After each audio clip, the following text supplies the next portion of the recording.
Patient का iota फट चुका है और पेशेंट तुम्हारे ईआर में आया है और तुम बोल रहे हो नहीं नहीं पेशेंट को तो एसिडिटी लग रही है, ईसीजी में तो कुछ नहीं दिख रहा है। एओर्टा जो सबसे बड़ा ब्लड वेसल है जो हार्ट से निकलता है एंड बॉडी को ब्लड सप्लाई करता है। कभी कभी क्या होता है इस आयोटा के इनर वॉल में एक टेयर आ जाता है और ब्लड उस टेयर के अंदर फ्लो करने लगता है, मतलब एक फॉल्स पैसेज बन जाता है। इसको आयोटिक डिसेक्शन बोलते हैं, मतलब आयोटा की वॉल अंदर से फट जाती है और उसके अंदर ब्लड फ्लो करने लगता है। तो ब्लड हमारे ऑर्गन्स को नहीं मिल पाता क्योंकि ब्लड फॉल्स पैसेज में जा रहा है। इस आयोटिक डिसेक्शन के पेशेंट में तुम्हें 3 क्लासिकल सिम्टम्स दिखते हैं। एक तो सबसे पहला सिम्टम सीवियर चेस्ट पेन होगा पेशेंट को एंड ये चेस्ट पेन बैक तक रेडिएट होगा। एंड दूसरा सिम्टम ये जो चेस्ट पेन हो रहा है ये सडन होगा। And last very important symptom, जब तुम पेशेंट का ब्लड प्रेशर चेक करोगे तो दोनों आर्म्स में तुम्हें डिफरेंट ब्लड प्रेशर मिलेगा। 20 mg या उससे ज्यादा का डिफरेंस दिख सकता है तुम्हें ब्लड प्रेशर में दोनों आर्म्स के। एंड तुम हार्ट साउंड के लिए ऑस्कल्टेट करोगे पेशेंट को तो तुम्हें एक नया मरमर सुनाई देगा जो आयोटिक रिगर्जिटेशन की वजह से हो रहा है, क्योंकि जो फॉल्स पैसेज है उसकी वजह से बैक फ्लो आ रहा है ब्लड।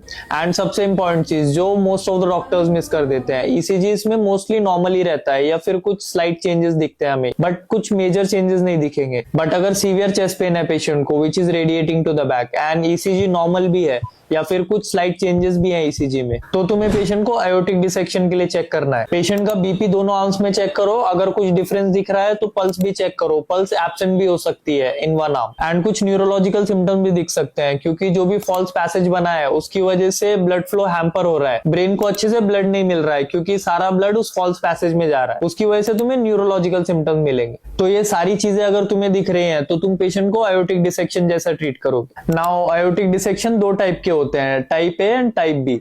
टाइप ए में जो टेयर होता है वो असेंडिंग आयोटा में होता है और टाइप बी में जो टेयर होता है वो डिसेंडिंग आयोटा में होता है। टाइप ए में हमें मोस्टली सर्जिकल मैनेजमेंट करना पड़ता है और टाइप बी में मोस्टली बीपी कंट्रोल करना पड़ता है। देन अर्जेंट पेशेंट का चेस्ट एक्सरे करो जिसमें जो मीडियस्टाइनम है वो थोड़ा वाइड दिखेगा हमें एंड जो आयोटिक नॉब होती है जो हमें नॉर्मली चेस्ट एक्सरे में दिखती है वो गायब रहेगी चेस्ट एक्सरे से। देन तुम सीटी एंजियोग्राम करोगे, इससे तुम्हें इजीली कंफर्मेशन मिल जाएगा कि टाइप ए टेयर है या फिर टाइप बी टेयर है। तो इससे तुम इजीली डिसाइड कर सकते हो कि तुम्हें पेशेंट की सर्जरी के लिए जाना है या फिर मेडिकल मैनेजमेंट करना है। बस इतना ही याद रखना है आयोटिक डिसेक्शन डिटेक्ट करने के लिए और उसको मैनेज करने के लिए। तो एसिडिटी का पेशेंट समझ के पेशेंट को खराब मत कर देना प्लीज।